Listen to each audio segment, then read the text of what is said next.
Hey guys, how we doing and how we feeling today? I'm Emilio Fernandez and this is Pop and Bop. So in this episode, we're gonna talk about and review Ariana Grande's seventh studio album titled Eternal Sunshine. Now, Ariana needs no introduction whatsoever, so let's just get right into it. So this album is mainly comprised of three genres, which are pop, R&B, and house. Now, prior to the album release, we had the lead single, which was Yes and on the album release day, we had the second single, which was We Can't Be Friends, Wait for Your Love. So, the album itself is 35 minutes and 32 seconds long, which is on the shorter side of a listening session. Now, starting with the first track, Intro, End of the World, the first of my highlights on the album. This is a strong opening track. The production pulls you into this new world immediately. Ariana's vocals sound pretty soothing here. This intro is short but effective. It gets the job done. And in this song, Ariana questions her relationship and whether or not that guy is right for her. So this is an interesting way to start the album because, as you'll see, this is a concept album. So this is how the story starts with this question. And, speaking in general terms, whenever you're in a relationship and you start to question if that person is right for you, then it may be the case that they're not. So it is a really important question to make. And we'll see how this unfolds throughout the album. Now, moving on to track number 2, Bye, another one of my highlights. This is the first proper track on the album, the first full-length track on the album. The production succeeds in getting the listener excited for this song. This is the first standout moment in the album. And in this song, Ariana comes to terms with the harsh fact that her relationship has run its course. She feels at peace knowing that her partner and her tried hard to keep the relationship alive, and all that is left for her to do is to walk away with what is rightfully hers. So this song is pretty straightforward. It's called Bye, as I said. And yeah, this is a pretty relatable song if you've been in a relationship. Even if we don't like it, if the relationship has, expired, you have to just accept that as it is and not force things. And, just take what's yours and move on with your life, even if you don't want to, because it's what's best. It is what's best for you. Now, track number 3, Don't Wanna Break Up Again. Ariana slows things down a little with this track. And in this song, Ariana realizes just how much pain she and her partner are inflicting on each other. But despite this, she refuses to give up on the situationship, as she likes to call it. So, this can apply for a relationship that is on and off, or in the case of this song, as Ariana calls it, a situationship. You realize that you and this other person are not doing any good to each other, but something about this kind of relationship makes you want to keep trying. It makes you want to not give up on it and give it another shot or shots. Now, track number 4, Saturn Returns Interlude. This is the only track where Ariana is not present, instead voiced by astrologer Diana Garland. And basically what I understood about this Saturn Returns phenomenon is that it happens every about 29.5 years. And Saturn returns to the place where it was when you were born. And Ariana, since she last year turned 30, then it makes sense that she included this interlude in this album because last year, 2023, she was 29 still, up until, well, before June. So it's interesting that she included this because I believe it's a pretty interesting way of her seeing her life and how she has evolved up until this new point in her life. And while this interlude does a splendid job at setting up the next track, as it even transitions seamlessly into it. Now, track number 5, Eternal Sunshine, another one of my highlights. This is a title track.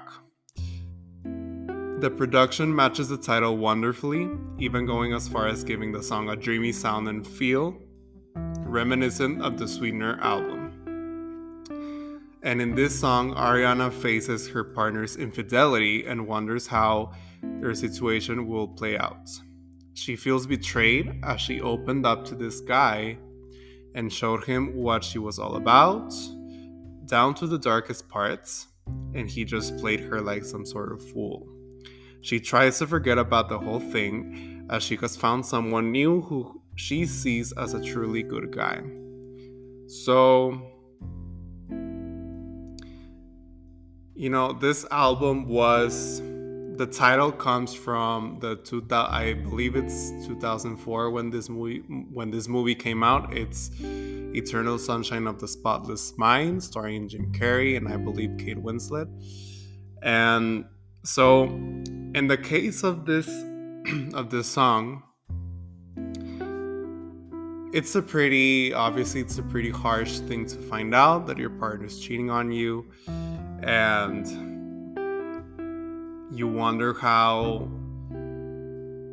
you will cope with that, how the relationship will end now that you know that.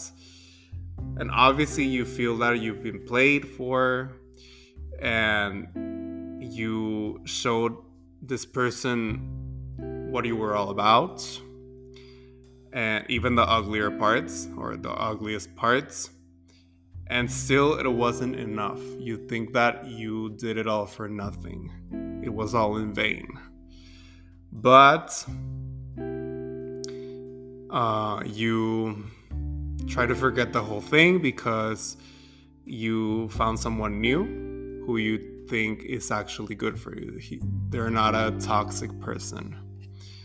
Now, track number 6, Supernatural, another one of my highlights. This is one of the strongest songs on the album. The story is similar to that of Safety Net, a fan favorite deep cut of the previous album, Positions. Ariana's vocals are particularly sharp in this track. The production matches the title of the song brilliantly, and this song continues a story left off in the previous song, where Ariana feels a love so immense for this new guy that it has completely taken over her. So, yeah, I mean, this song is pretty straightforward. You're head over heels over someone, and it feels supernatural as the song entails. You feel as if you're on cloud 9, like this person is so good for you, and the love that you have for this person is just too big for words. Now, moving on to track number 7, True Story, another one of my highlights. Okay, so this is a pretty interesting song. Well, this and the next one, as you'll see. This song is a new reworked version of the original track that got leaked. It was also called True Story.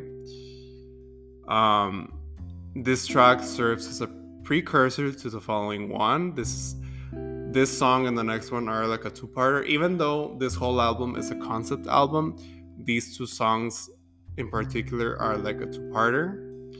And the production sounds really polished here.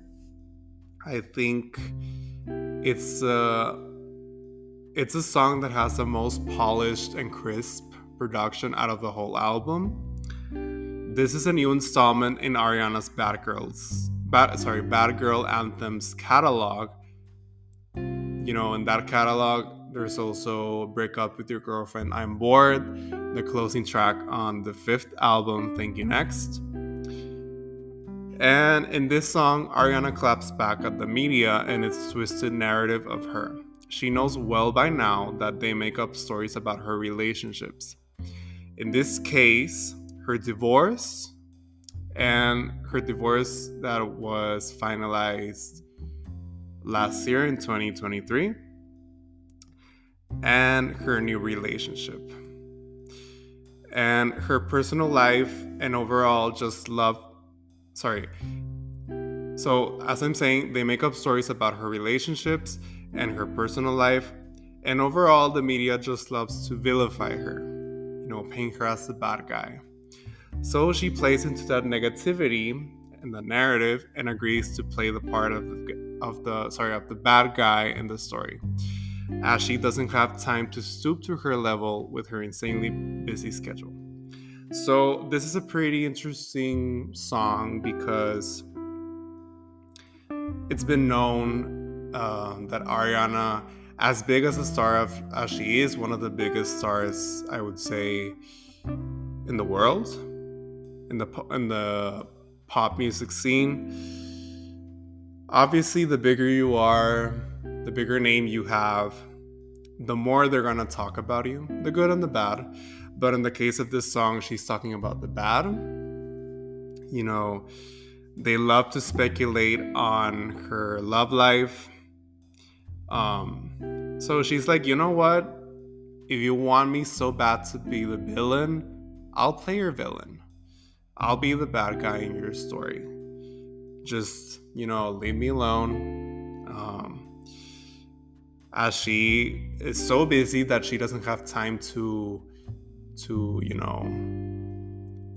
feed into that energy. Because, there's going to be people that paint you as a villain in their story. And it's up to you whether you, as I said, whether you feed into that energy or you're just like, you know what? You want me to be the villain? You want me to be the villain? I'll be your villain. Now, the next track number 8, The Boy Is Mine, another one of my highlights. This is a new reimagined version of Fantasize, an unreleased track that got leaked and became incredibly popular online, especially on TikTok. This track is titled after a 90s classic of the same name by Brandy and Monica, two famous R&B artists. And in this song, Ariana talks about this new guy in her life and how she believes they were meant to be together, as well as how they were made for one another. I don't particularly like to listen to leaked songs, but in this case, I did hear Fantasize, and I liked it.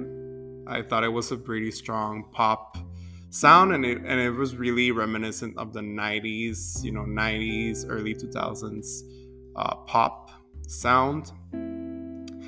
And I'm glad that she reworked this song because as good as Fantasize is, The Boy Is Mine is even better. So, yeah. Now, in this song, I already mentioned what the song's about. So, Ariana is, talking about this new guy in her life, and she believes that he was made for her, specifically for her. So, yeah, I mean, it's pretty straightforward. She's claiming this guy, like this boy is mine. So yeah. Now, moving on to track number 9, Yes and, another one of my highlights. This is the lead single as well as Ariana's proper comeback single since dropping the deluxe edition of Positions, her last album back in 2021. She also like between that time and 2024 this year, she was featured in several collaborations such as the number one Billboard Hot 100 hits, which were two remixes of The Weeknd songs, those being Save Your Tears and Die For You. But this was her like real comeback single, and it did not disappoint in the slightest. It debuted at number one on the Billboard Hot 100. This track interpolates, and in case you don't know what an interpolation is when you recreate an existing recording, note by note, note for note. So this track interpolates Madonna's iconic hit Vogue, and overall has a house sound to it. And this song sounds strikingly different from the rest of the album, as it's pretty much the only house track on this body of work. But this still fits narratively with the rest of the songs. The message of this song has that same sassy tone that Thank You Next does. And in this song, similarly to True Story, Ariana claps back at the haters who naturally have nothing but distasteful things to say about her online. She's done caring about what they have to say and questions why is it that they think it's so important to waste their time and energy doing things like commenting on her body and speculating on her love life. She firmly believes that everyone should just focus on their business and leave hers alone. Okay, so this is a really interesting song, lyrically speaking. Well, also sonically, production wise, but especially the lyrics. I mean, she had a lot to say on this song, and she kept some people quiet, I would say, after that. Like, I mean, obviously she got people talking about it. What I mean by keeping people quiet is that, as I said, she was clapping back at the haters, at the media, at toxic fans, at just haters in general, And she was like, you know what? I'm tired. Like, I see you saying things about nasty stuff about my body, speculating on my love life. And you know what? That's like, you crossed the line. Yeah, you already did too much. So I'm like, yes, and like, what's the matter with that? So it's a nice way of saying, like, maybe I did do all that stuff, but who cares, Now, moving on to track number 10, We Can't Be Friends, Wait For Your Love. Another one of my highlights. This is a second single. It debuted at number one on the Billboard Hot 100. This song, along with the title track, sums up the album's story thread quite nicely. And its music video recreates story elements of Eternal Sunshine of the Spotless Mind, the movie I mentioned previously. Now, in this song, Ariana talks about how she and the guy she has been with for some time aren't good for each other anymore, and therefore shouldn't be around one another for the sake of their well-being. She wishes to erase the pain to make room for new love. Okay, so another really interesting song lyrically because, the music video really helped to paint the picture of the song. But basically, there are times when you want to you wish to erase memories of someone in your past. It doesn't have to be a past lover. It can also be a friend, who turned out to be toxic. A lot of us go through that. So any kind of relationship that you want to erase of your mind, but obviously you can't, so you just have to try to mend the pain and make room for new people in your life, whether that be a new friend or new friends or a new love. You have to work through that pain that you suffered and try to move past that. Now, track number 11, I Wish I Hated You.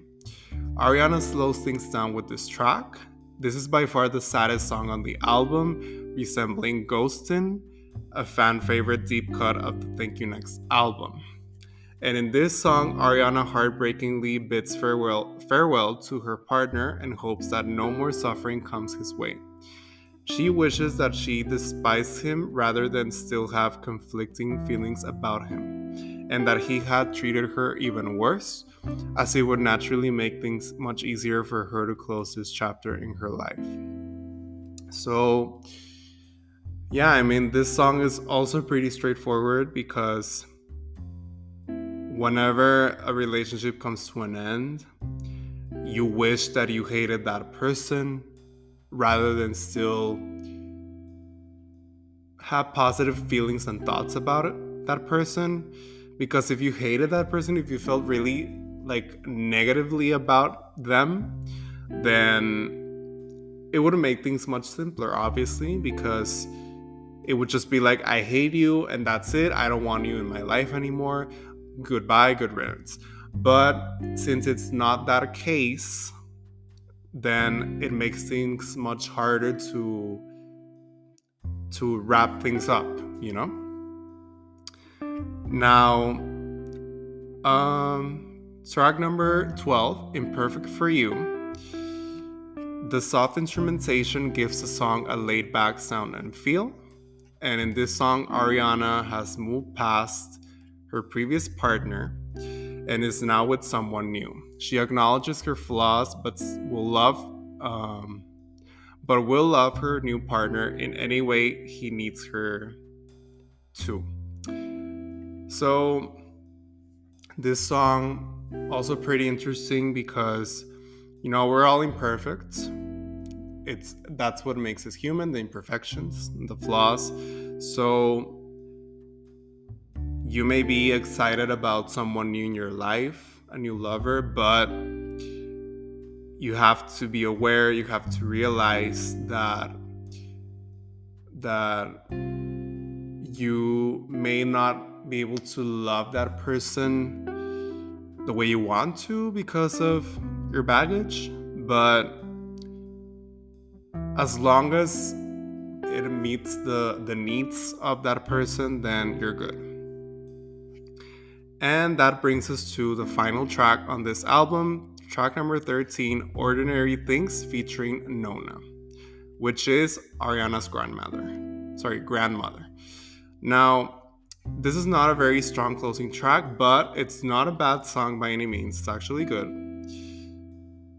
But for a closing track, it's not that good. But anyways, rather than going with the standard type of feature, Ariana opted to include a voice recording of her grandmother Nona to complete the song. So in this song, Ariana comes to the conclusion that there is no such thing as ordinary things when it comes to anything she does with her new partner. She doesn't ask for much, just for his time, as he makes her feel that good. Nona has a clever way of bringing the album full circle as she answers a question that Ariana made at the beginning of the album, which was if she was in the right relationship or not. By this point, she realized she wasn't, and now she navigates this new relationship, strongly believing that this is indeed the right one.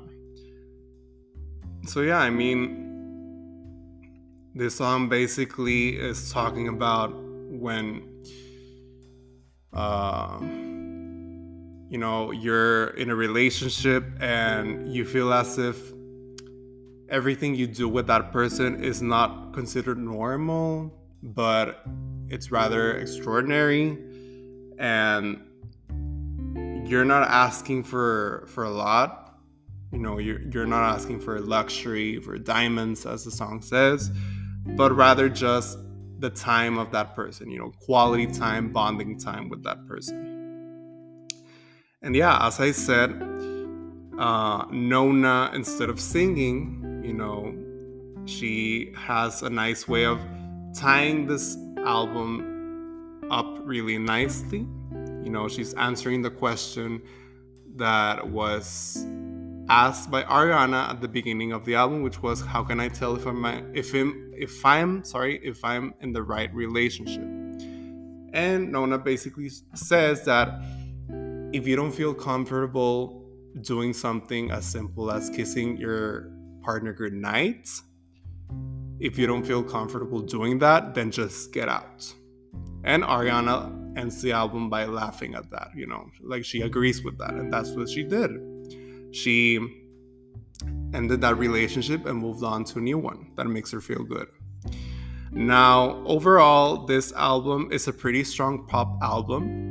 Ariana reaches a new peak in her career with this album. The production is highly consistent all throughout.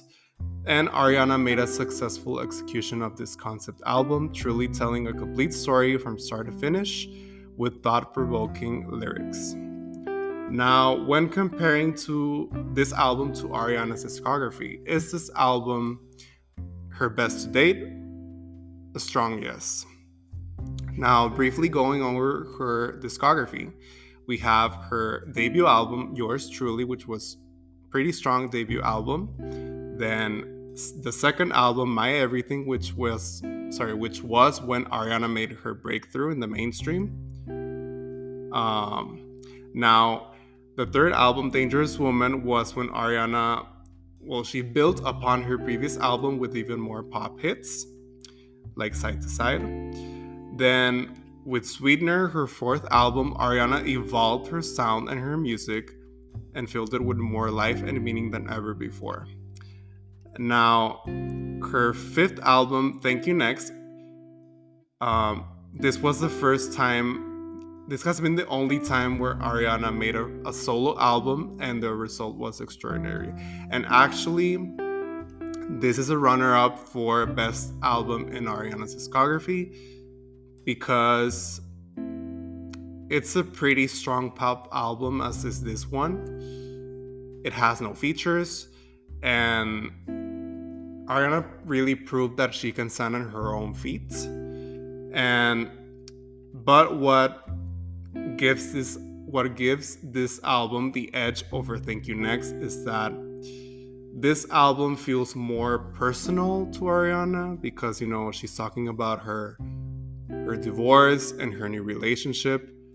So it's more meaningful than Thank You Next. I mean, Thank You Next is filled with bops, and it also talks about serious stuff, but this album is more personal and it feels more cohesive because of its concept album format. Then we have Positions, her sixth album, in which she dabbled more heavily in R&B rather than going with another pop-centric album. And this brings us to the seventh album, Eternal Sunshine. Now, I give this album 4.5 out of 5 stars. And yeah, guys, that was my review for Eternal Sunshine by Ariana Grande. Before I go, make sure to follow Pop and Bop on social media for more daily content. It's at Pop and Bop on Instagram, X, formerly known as Twitter, TikTok, and Threads, and Pop and Bop on Facebook and YouTube.